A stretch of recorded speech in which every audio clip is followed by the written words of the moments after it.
Hello friends, welcome to my YouTube channel. Today we will discuss arrest in CRPC.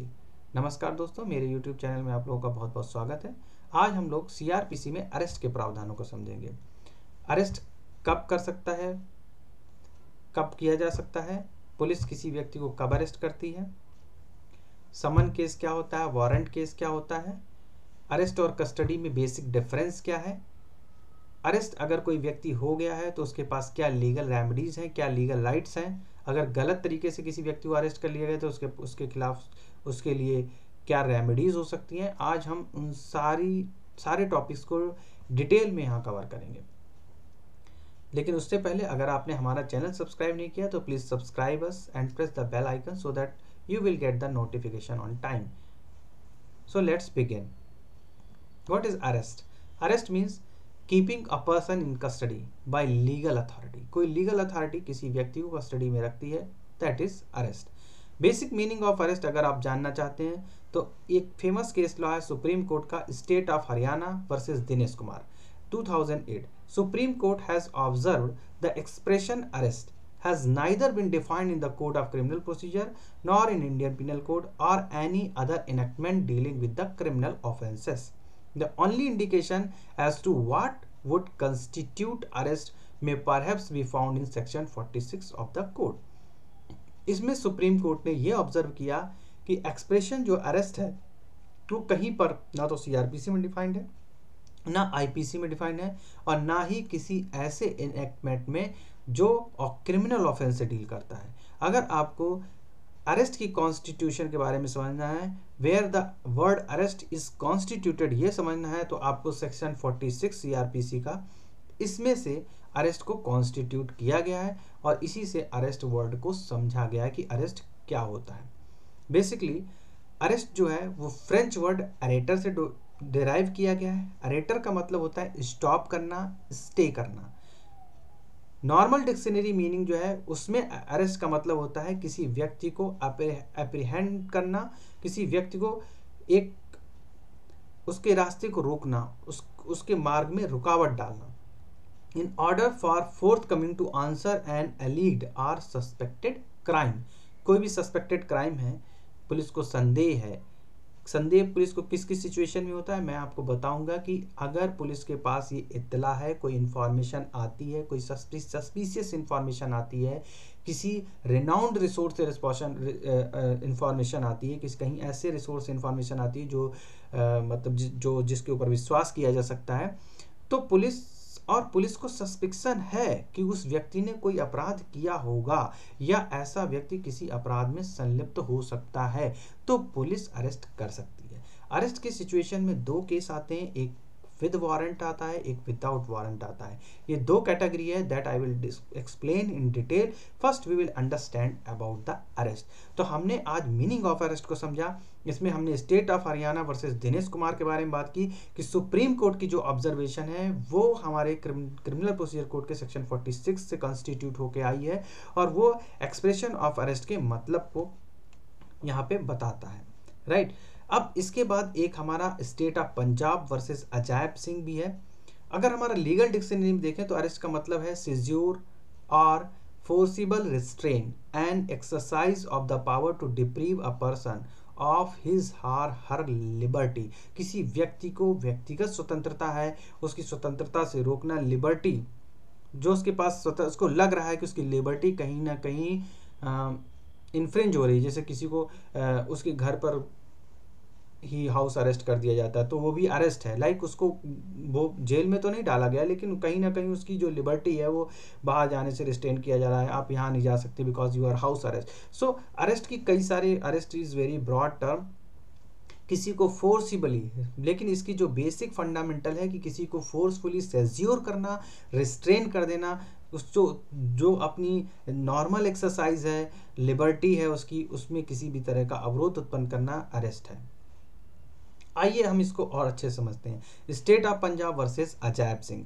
State of Punjab और अजैब सिंह में arrest को define किया गया है सुप्रीम कोर्ट के डिसीजन से कि arrest means a physical restraint put on a person as a result of allegation of accusations that has been committed a crime or an offense of quasi criminal nature। Arrest का मतलब physical restrain. यहाँ पे भी वही बात कि physical restrain हो सकती है किसी पर्सन को जिसके द्वारा एलिगेशंस लगाओ जिसके ऊपर कि उसने किसी भी तरह का क्वासी क्रिमिनल नेचर का या क्रिमिनल नेचर का कोई ऑफेंस कमिट किया है। एक और केस है Roshan Bibi and ORS versus joint secretary of government of Tamil Nadu. Roshan Bibi versus joint secretary of government of Tamil Nadu. इस केस में क्या था, जो मद्रास हाई कोर्ट है उसने 9 नवंबर 1983 को इसके ऑनरेबल जस्टिस SR पांडियन ने ये ऑब्जर्व किया था कि अरेस्ट का मतलब क्या होता है। The word arrest when used in its ordinary and natural sense means that apprehension or restraint or the deprivation of one's personal liberty। आपने किसी व्यक्ति की पर्सनल स्वतंत्रता को रिस्ट्रेन कर दिया है, डेप्रीवेशन कर दिया है किसी की पर्सनल लिबर्टी का, उसको रिस्ट्रेन कर दिया, उसके मार्ग को आपने रोका है, वो जा रहा था जो स्वतंत्रता से जा आ सकता था, आपने कहीं ना कहीं उसकी मूवमेंट को रिस्ट्रेन किया है, उसकी पर्सनल लिबर्टी को deprivate किया है। The question of whether the person is under arrest or not depend not on the legality of the arrest but on whether he has been deprived of his personal liberty to go where he pleases। right? आपने उसकी personal liberty को डिप्रीव किया है। When used in the legal sense in this procedure connected with the criminal offences, an arrest consists in taking into custody of another person under the authority empowered by the law for the purpose of holding or determining him to answer the criminal charges or preventing the commission of a criminal offences।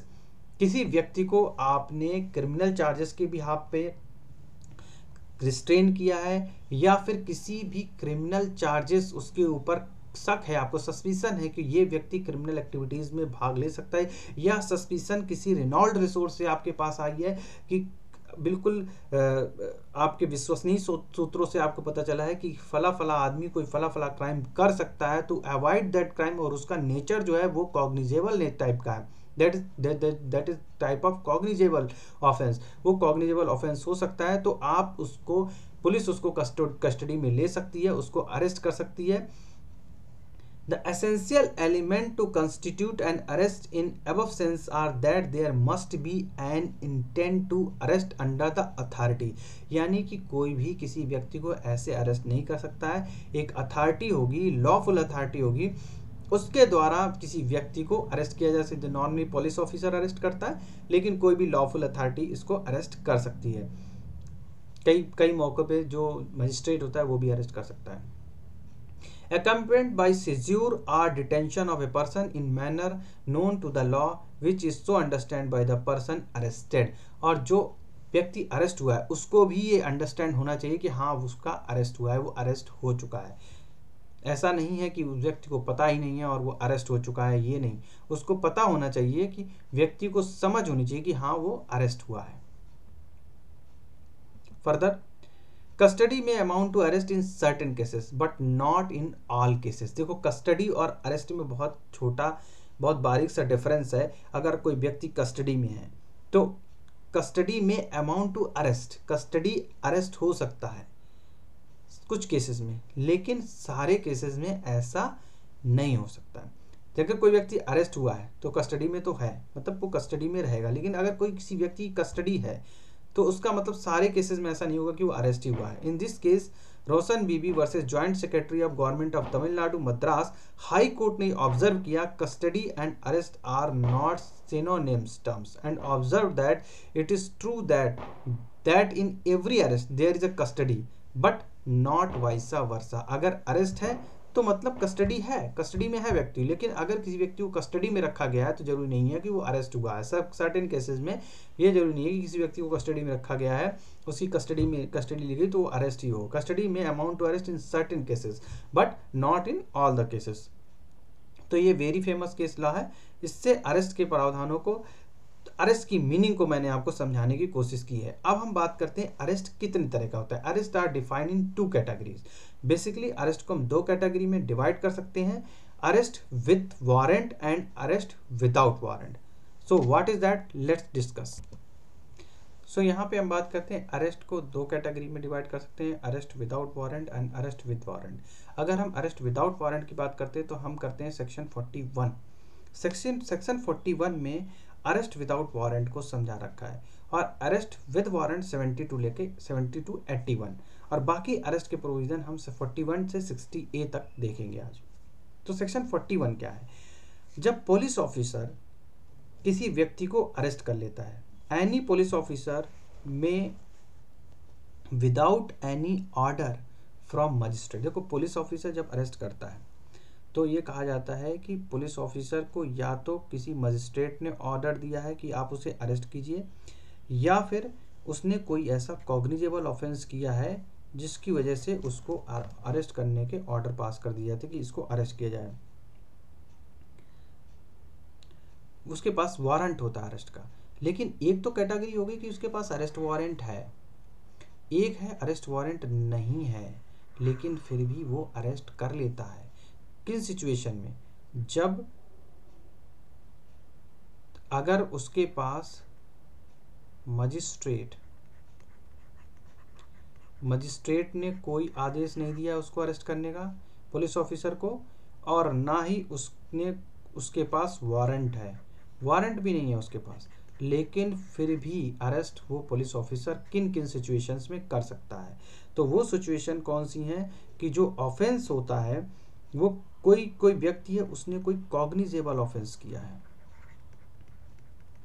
कोई बहुत संज्ञेय अपराध कर दिया है, cognizable offence कर दिया है, और उसने कॉग्निजेबल ऑफेंस जो किया है उसने वो पुलिस ऑफिसर के अगर सामने कॉग्निजेबल ऑफेंस कर दिया है। Point number A, if a person commit a cognizable offense in presence of police officer, then a police officer can arrest him without any warrant or without permission of a magistrate। Point number A, police officer ने कोई ऐसा crime कर दिया है जो कि cognizance nature का है, कॉग्निजेबल है, सॉरी पुलिस ऑफिसर के सामने किसी व्यक्ति ने ऐसा ऑफेंस कर दिया है जो कॉग्निजेबल ऑफेंस है, और तो पुलिस ऑफिसर उस व्यक्ति को बिना वारंट के अरेस्ट कर सकता है। पॉइंट नंबर बी, ऑफेंस जो है जिसकी पनिशमेंट 7 साल की है, 7 साल की सजा है उस ऑफेंस में, अपराध जिसमें कारावास की अवधि 7 साल तक हो सकती है, वो कॉग्निजेबल ऑफेंस है, और उसमें कॉग्निजेबल ऑफेंस में जो ऑफेंस की जो टेन्योर है, पीरियड है जो सजा का, वो 7 साल तक की सजा दे सकता है, या फिर 7 साल से ज़्यादा की सज़ा है तो भी वो पुलिस ऑफिसर जो है वो उस व्यक्ति को 7 साल या उससे ज़्यादा की सज़ा का मैटर है तो पुलिस ऑफिसर उस व्यक्ति को ऑफेंस में गिरफ्तार कर सकता है। अब देखिए कॉग्निजेबल ऑफेंस क्या होता है। सबसे पहले हम इसे कॉग्निजेबल ऑफेंस को समझते हैं। तो इनको समझने से पहले हम कॉग्निजेबल ऑफेंस को समझते हैं। What is basically cognizable offence? तो कॉग्निजेबल ऑफेंस या संज्ञेय अपराध, कॉग्निजेबल ऑफेंस, अगर हम कॉग्निजेबल ऑफेंस को समझना चाहते हैं तो हम इसको दो कैटेगरी में बांटते हैं। पहले तो जब 7 साल तक के अपराध कॉग्निजेबल होते हैं up to 7 years, offences up to 7 years, और ऑफेंसेस जो कि 7 साल से ज़्यादा हैं वो ऑफेंसेस कॉग्निजेबल कब हो सकते हैं। तो देखो इसमें जो 7 साल तक के अपराध हैं अप टू 7 ईयर्स, जहाँ पे against whom a reasonable complaint, right, credible information and reasonable suspicion, जहाँ पे रीजनेबल कंप्लेन है, क्रेडिबल इंफॉर्मेशन है, रीजनेबल सस्पेक्शन है, रीजनेबल कंप्लेन है, क्रेडिबल इंफॉर्मेशन है, रीजनेबल सस्पेक्शन है, एंड अब ग्रेटर देन और इक्वल टू 7 ईयर्स के अपराध में जहाँ पर क्रेडिबल इंफॉर्मेशन है और reason to believe, police officer को ऐसा बिलीव हो जाए, ठीक है। Up to 7 years reasonable complain है किसी एक्यूज के खिलाफ, क्रेडिबल इंफॉर्मेशन प्राप्त हुई है, विश्वसनीय सूत्रों से इंफॉर्मेशन आपको मिली हुई है, और reason to suspect, reasonable suspect है, यानी कि उसके पास वो हैबिचुअल ऑफेंडर है। मान लो कोई ऐसा अपराधी है जो हैबिचुअल ऑफेंडर है, तो उसके प्रति पुलिस अगर उस ऐसा लगे, उसके बारे में कोई कंप्लेन आती है, तो रीजनेबल सस्पेक्शन है कि यार ये हैबिचुअल ऑफेंडर है, ये ऐसा क्राइम कर सकता है। तो यहाँ पे रीजनेबल कंप्लेन है, क्रेडिबल इंफॉर्मेशन है और रीजनेबल सस्पेक्शन है, वहाँ पर अगर कोई अपराध होता है अप टू 7 ईयर्स, या फिर यहाँ पे greater or equal to 7 years है, क्रेडिबल इंफॉर्मेशन मिली है, रीजन टू बिलीव है, तो वहाँ पर कॉग्निजेबल ऑफेंस माना जाएगा। और इसके साथ प्लस क्या, if the following condition has been made, इसके साथ ये कंडीशन मेट हो जाती हैं तो वो ऑफेंस कॉग्निजेबल ऑफेंस माना जाएगा। कौन कौन सी वो कंडीशन है? If the police officer has reason to believe कि इस व्यक्ति ने अपराध किया है, पुलिस ऑफिसर के पास रीजन है बिलीव करने का कि इस व्यक्ति ने अपराध किया है। अगर पुलिस ऑफिसर के पास रीजन टू बिलीव है कि इस व्यक्ति ने अपराध किया है, तो कैसे होगा रीजन टू बिलीव? किसके बेसिस पे? On the basis of complaint, on the basis of information, on the basis of suspicion. Police information के पास, पुलिस ऑफिसर के पास कोई कंप्लेन गई है, इंफॉर्मेशन है उसके पास ऐसी, या फिर उसको सस्पेक्शन है, डाउटफुल है वो उसमें कि ऐसा अपराधी हो सकता है, ऐसा अपराध हो सकता है, देन वो कॉग्निजेबल ऑफेंस माना जाएगा इफ अप टू 7 ईयर्स या फिर greater or equal to 7 years. 7 years में रीजनेबल कंप्लेन है, क्रेडिबल इंफॉर्मेशन है, रीजनेबल सस्पेक्शन है, और ग्रेटर इक्वल टू 7 में क्रेडिबल इंफॉर्मेशन है एंड रीजन टू बिलीव है। तो पहला है reason to believe of any complaint, credible information, any suspicion, then it will be a cognizable offence. If the police officer, अगर police officer जो है वो सेटिस्फाई हो जाता है, पुलिस ऑफिसर सेटिस्फाई हो जाता है that such arrest is necessary, कि इस तरह का अरेस्ट जरूरी है। नंबर ए, कब? To prevent such person for committing any further offence, कि अगर ये अरेस्ट नहीं हुआ तो वो व्यक्ति दोबारा कुछ ना कुछ क्राइम कर देगा। भाई कोई अब घूम ही रहा है अपराध करने के लिए, कुछ मान लो कोई दो व्यक्तियों में झगड़ा हो गया और झगड़ा ऐसा हो गया कि कोई किसी की जान ले सकता है, तो अगर पुलिस ऑफिसर के पास प्रॉपर सस्पेक्शन है, रीजन टू बिलीव है कि ये क्रिमिनल नेचर का है, हैबिचुअल ऑफेंडर है, ये किसी को मार सकता है, तो पुलिस ऑफिसर उसको अरेस्ट कर लेगा। एनी ऑफ द फॉलोइंग, यानी कंप्लेन हो गई, कोई भी इंफॉर्मेशन मिली या कोई सस्पेक्शन हो गया, उसके बिहाफ पे रीजन टू बिलीव हो गया, या पुलिस ऑफिसर सेटिस्फाइड हो जाए, पुलिस ऑफिसर को इस बात से यकीन हो जाए कि अगर इस व्यक्ति को गिरफ्तार नहीं किया गया तो ये व्यक्ति कुछ कांड करेगा, ठीक है, कोई भी ऑफेंस कर देगा, फर्दर ऑफेंस, तो उस further offence to prevent such person for committing any further offence, यानी कि उस व्यक्ति को कोई भी अन्य फर्दर ऑफेंस ना कर पाए, इसके लिए पुलिस ऑफिसर उस व्यक्ति को गिरफ्तार कर सकता है विदाउट एनी वारंट। तो वो ऑफेंस किस नेचर का आएगा? कॉग्निजेबल नेचर का हो जाएगा ऑफेंस, ठीक है। नंबर बी कह रहा है कि प्रॉपर इन्वेस्टिगेशन, अगर उस ऑफेंस, अगर ऑफेंडर को नहीं पकड़ा गया, अगर जो ऑफेंडर नहीं पकड़ा गया तो अपराध का पर्याप्त इन्वेस्टिगेशन, अन्वेषण नहीं हो पाएगा, कि अगर ऑफेंडर को नहीं पकड़ा गया तो अपराध का पर्याप्त इन्वेस्टिगेशन यानी कि अन्वेषण नहीं हो पाएगा, तो भी पुलिस ऑफिसर उस व्यक्ति को बिना वारंट के अरेस्ट कर सकता है, that will comes in the cognizable offence. To prevent, point number C, एक मिनट मैं इसको रफ कर देता हूं। पॉइंट नंबर सी क्या है?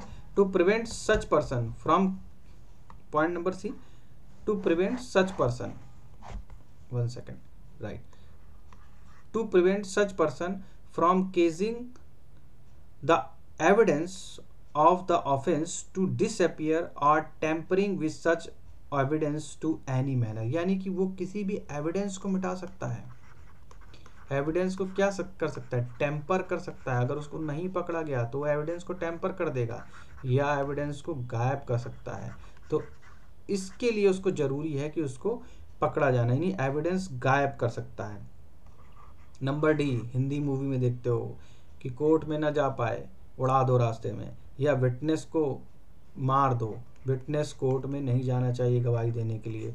तो अगर ऐसा ऑफेंडर ऐसा है, अपराधी ऐसा जिसको नहीं पकड़ा गया, तो क्या होगा, वो किसी विटनेस को प्रभावित कर सकता है, विटनेस को डरा सकता है। To prevent such person from making any inducement, threat और प्रॉमिस, किसी व्यक्ति को या तो वो इंड्यूसमेंट करे, विटनेस है उसको इंड्यूसमेंट कर सकता है, लालच दे सकता है, भाई बचा लो तुमको ये दे देंगे, ठीक है।